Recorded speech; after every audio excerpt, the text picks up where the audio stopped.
Welcome back. I am Shooter Hunt here with a Prep Baseball recruiting essential segment. The new landscape of college recruiting and the NCAA is just all over the place right now. And I think at this time, more than any, it's important for parents and players, coaches, everybody unite and, hey, what is this process like? How do I go through these things? So in this series of recruiting essentials, we're really going to try to provide the best information, the realest information, the most pertinent information that parents and players are looking for. So on today's show, we have the great Sammy Esposito, scouting director down in South Carolina. But before that, recruiting coordinator all over, Sammy, with big time stops, including at your Gamecocks there in South Carolina in the SEC. But Sammy, thanks for coming on the show. No problem. Thanks for having me, Shooter. Excited to be here. One of the biggest things, and you and I got talking about this because everybody, the recruiting cycle, this is how you do it. What I wanted to talk to you about, and I don't think many people ever talk about it, is the actual art of the deal. How does the scholarship presentation go down? You're in person, you're sitting on the couch, you're on your visit, you're on a phone call, all those things go into account. Talk to me with all of your experience. You've been in multiple different regions, whether Houston, Wichita State, South Carolina, NC State, all over the country, especially down in the South. How did you offer a scholarship, and what were those conversations like with parents? Yeah, a lot of the times I think it kind of varies, right? Of the different areas you're at, right? The different Mhm. schools, the different places. The three different places, the main three places I was at, we really kind of did it three different ways. Oh, really? Um, when speak of when I was at South Carolina, right? You bring the players in, you get them in, and obviously years ago, were a lot different than today. And you speak of 10 plus years ago. When you're there, you get the players in on the visit. You take them around campus, and you get them into the head coach's office, right? You do the Oh, yeah. whole song and dance, and you tour the campus, and you get the academic visits. You do the visit with the strength coach, and then you do the field tour, and the whole Lots of shebang. And food. then, There's always food. yes, always food. You overeat, you overstuff the snacks, and then you get them up into the head coach's offices. And at that point in time, when I speak about when we're at South Carolina, right, it's kind of Mhm. like the final end. You knew the offer was going to be there, right? And at that point in time, for us when we were there, you knew the offer was going to be there, and depending on what that player was, right? If it was a frontline arm, right? I mean, Shooter, we can kind of go back the Carter Stewart type Okay. arm Oh, yeah. we talked about right there, right? A frontline, no brainer type of arm back in the day, right? It Yep. was going to be a high offer, kind of go all in on the player. It was going to be there, and it was one of those players that you knew he was in our top three, we were in his top three, kind of thing. And that one, the big offer is going to come out. You sit there, you talk about it, you go over your spiel of maybe he'd sit down. If it was a pitcher, he would sit down with the pitching coach and let the pitching coach kind of go over his developmental plan of what he does with him. If it was a hitter, right, he would maybe sit down with the hitting coach or whoever it is, the head coach that goes over the hitting. However, each program does different things, kind of goes over what their developmental plan is, and then at the end, you'd sit there and you go over the cost of school. Right, everybody's school is different, and then here's what the number is going to be. Right, and I think it's also important for a school, right, and this is one thing that you go is if a school has really done their legwork, what's important to that family, right? Is a baseball offer important, right? As we all know, baseball scholarship, baseball scholarship, baseball scholarship. Yeah. Well, there's ways to stack scholarships, whether it's academic money, whether it's baseball money, and now in today's day and age, the NIL stuff that can go in there, or is it just a bottom line? What do I have to owe, or what do I not have to owe to go to school? That's important. And then that kind of goes in there. Now, when I was at Wichita State, we recruited from a broader region, and we had to get kids to travel farther to us. Mm. So some of the initial contacts with those players up front, we would say this is what our offer would be in a generality to try to pique the interest to get them to travel from a farther ways away. So you do that on the phone. You're telling them, hey, 50%.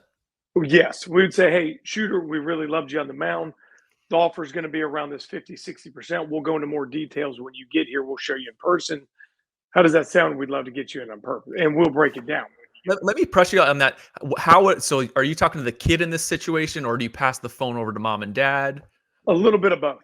Okay. A lot of times we'd say it to the kid up front, Mhm. and then if they say, "Hey, my mom or dad have questions," then And we and go into it. and what were some of the good questions for the parents listening? Like, what are questions to ask? Because I know a lot of the baseball world, like blue collar, don't want to ask too many questions. You don't want to bug the coach, but like this is your future. So what were those questions that they asked? A lot of them is 50, 60% of what? What's the Right? bottom line? What is the 50 or 60% of, right? Because especially back in the day, people would always try to say, "Oh, it's 50% of tuition," Mhm. right? Or is it 50% of the total cost of school? Mm. Because you have tuition, you have room and board, you have the meal plan, you have everything, right? College is expensive. You took in the total cost of school. Tuition might be 10 grand wherever you're going to school. I'm just throwing a number out there. But then 10 grand.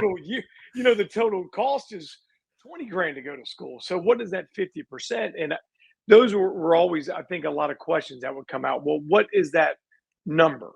And I think that's always an important one for parents to go because, I joked with you earlier, we are talking about it. It's like a car buying process a lot of Yeah. times. What are the total numbers that's going into this? What do I have to pay when it's all said and done? That when I'm leaving, what is this number that's going to have to go into it? And I know there's a lot of changes going on, right? Yeah. Especially at the power four, or we can, let's be honest, we can get into this, the power two, Yeah. that's going to get into this one that's going to go to this 34, and there's going to be some schools that are going to have 24 scholarships with some NIL packages with these rumors going around.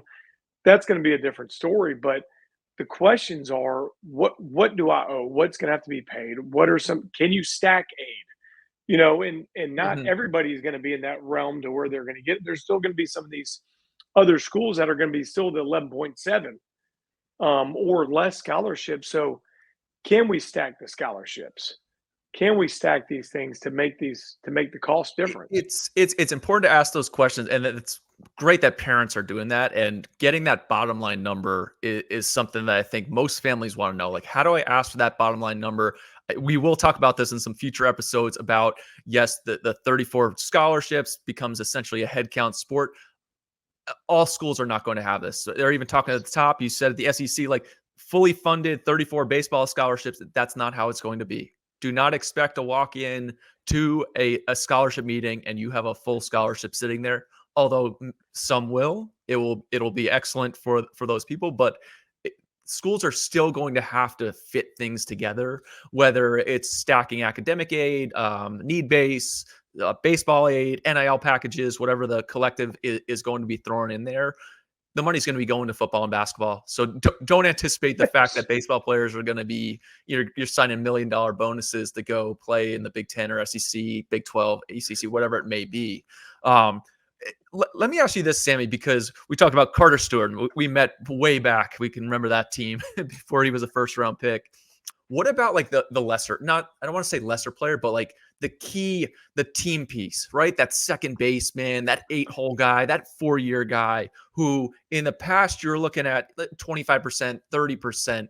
What were those conversations like with that guy? Because ideally, to me, as a former coach, we want you all on full scholarships. We wish that it was football, and we're just, hey, we want you as a player. Well, here, as a coach or recruiting coordinator, I also have to balance the books. Like Right. we have to bring those things together.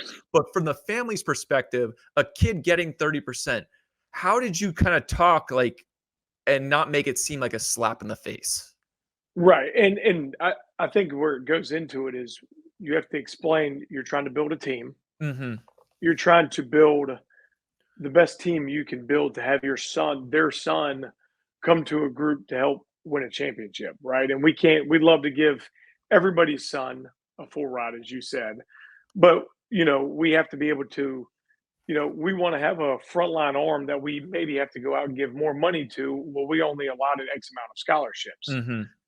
and this isn't a slap in your face to your son. It's, you know, we have to give more to this one to get this one. It's here. And, Yeah. but also every scholarship, no matter whether it's the 25% or the 80%, is just as important as them all. There's no just because one's on more money than the next meant nothing. I mean, we used to use this one all the time when we were at South Carolina. In 2010 and 11, we had national championship players that played and won and helped us win national championships that were on $0. Yeah. It made no bearing to us of what a player was on. If they were on the team and they had a chance to help us win games and win championships, they were just as important as the next. It made no bearing. But it to your point, it was always sometimes there was always some awkwardness because parents always and they should. We always like our kids better than somebody else's kids, right? Oh It's yeah. it's how it goes. My kid's better than your kid. So It is how what it often is. was there any haggling done? Were how often were parents that hey, here's 30% that mom was saying we want 40? How To many be in the office did that? be honest with you, it was usually the other way around. It was usually the ones you were giving the 80, 90% to that wanted more Oh, really? than the ones that you were giving the 25, 30% to. Interesting. The ones that you were giving the more money to wanted more So than the other way around. it sounds like it always comes back to understanding your value, understanding your level of play, and having an honest evaluation of yourself, and understanding how a roster is constructed, as you said, right? Those weekend starters, those up the middle athletes. Are you kind of yes, you're a good player, but you're more of a subsidiary piece to this team. So this is how it may split up. It But is I fascinating. also Go yeah, I ahead. also think it's as a coach, it's you explaining to the families, right? I think that's also the importance of relationships too when you're recruiting a player, Mhm. recruiting a family of explaining what you do as a staff, right? This Yeah. is how we build a team, right? We this is how we build a team. We're dumping our money into the frontline arms, right? We this is how we do our scholarships. And I think that's important. And is there some kind of maybe we're stretching the truth a little bit at times, yeah, of course, but you know, we dump our money into to frontline arms, to left-handed pitchers, to shortstops.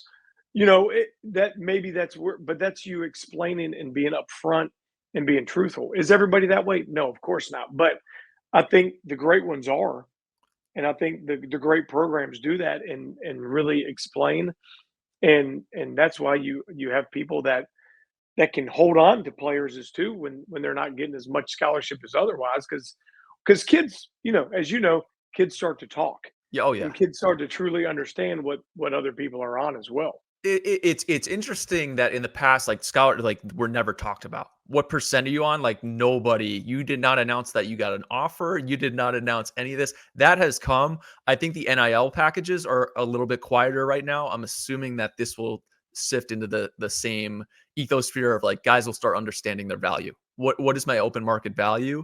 That will come much quicker, probably from the agency side. What about like you talked about the bigger money to the frontline arms. You're bringing in 5 different arms. Now you start splitting those up differently. How are those conversations had?